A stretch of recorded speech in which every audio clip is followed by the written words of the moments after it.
If you're watching this video, it implies that you have recently watched me perform my newest song, What About Forgiveness? Not only is this my newest song, but it's actually my final song of my 30s because tomorrow is my 40th birthday. And just yesterday I recorded the song Why. I thought that was the last song of my 30s, but apparently I needed to get this one out there before I entered my 40s. This song, What About Forgiveness, was actually written on February 7th of this year, so it's a couple of months old. Sometimes, even though I can write a song in 30 minutes, there's times where it needs to sit for a little bit and I need to just work it out a little bit more, if not anything else, just musically, and that's probably what happened here. So What About Forgiveness? I will begin this by saying ultimately, yes, it's a rap song, and that's, I'm always looking for ways to challenge myself in writing songs, and I was taking a walk one morning and this just came to me as I was walking. And then when I sat down with the guitar, I thought, yeah, I think I can make this work. And I've been wanting to write the song for a while. It was inspired by a song by Tom Petty called Time to Move On, which I've covered here on my channel. And there's right there in the middle of the song, he says, what about forgiveness? And I thought, man, I would love to pause on that and write an entire song based on just asking that question open-ended. What would that look like? So it happened to be this song that had this kind of rap beat in my head as I was walking one Saturday morning. So here it is, the lyrics to What About Forgiveness. Never met a person who struggled with addiction or bipolar depression who didn't just happen to share this thing in common. Way back there was trauma, but no way to resolve it. Still staring at the mess left all these years later. What about forgiveness? Now, another thing that inspired the words to this song, I'm a big fan of Joe Rogan. So I was watching him on YouTube, and Dr. Phil, I mean, how can you not love Dr. Phil? They were having this open, honest discussion that I feel that you cannot have, especially on social media these days. You can't have this conversation that, is depression a real thing? Absolutely.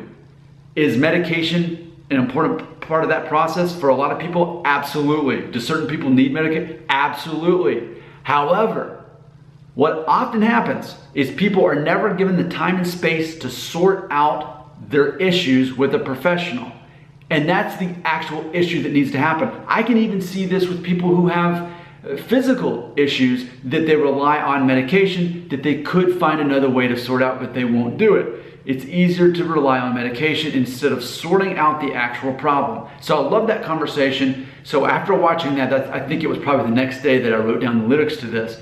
Because it is true, I've met plenty of people in my life who were addicted to drugs or alcohol or whatever it was, and ultimately, what you find out is they're sorting this out through AA or whatever it is, there's some kind of trauma that happened to them. Whether it was their father being absent, whether it was their father being abusive, whether it was their father being addicted, or whether maybe it was abuse, whether it was sexual abuse, verbal abuse, etc.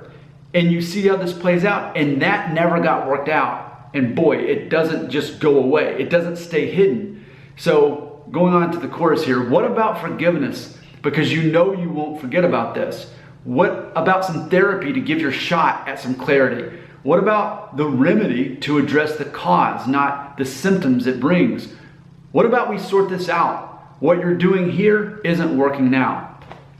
So moving on to the second chorus here, I want to share a story that explains what motivated this. So, not making this up, I was on an episode of a reality show called This Time Next Year that was on the Lifetime Network, and it was about people who had to reach a goal within a year, and mine was to reach my doppelganger, who, I was able to meet him. It was awesome, cool guy.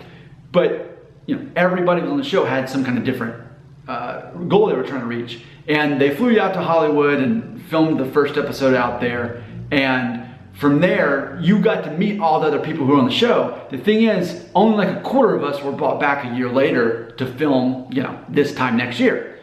So one of the girls I met there as we were in the lobby of the hotel was this girl, and I'd say she's maybe 20 years old. But the girl had tattoos all over her complete body, face, like there wasn't any real estate on her body that wasn't covered in tattoos. And she was such a young girl. And her goal was to get the tattoos removed within a year. And I remember standing there, sort of indirectly part of the conversation, as she would, we were all asking her, what are you here for? Why are you in the show? What do you want to do in a year? And I could just sense how broken she felt. as far as wanting to try to get past that point in her life, but she had marked her body in a way that showed she'd been through some stuff. What was it? I don't know, but I don't need to know. Often what we see is people who broadcast themselves in such a countercultural way are often trying to cover up or hide something going on. No, it's not necessarily covering yourself in tattoos. It's not necessarily facial piercings. Those are some often giveaways that we can see. But often we can look at a person and know, you know what? That person's going through something right now. And hopefully they'll get it sorted out. So anyway, here we go. This next verse. Maybe it was neglect. Quite likely abuse. That anger took roots. Leaves a person confused, covered up in tattoos. Maybe it was a tragedy. Wouldn't want it to happen to me. Maybe questioning God. Thinking, where exactly is he? What about forgiveness?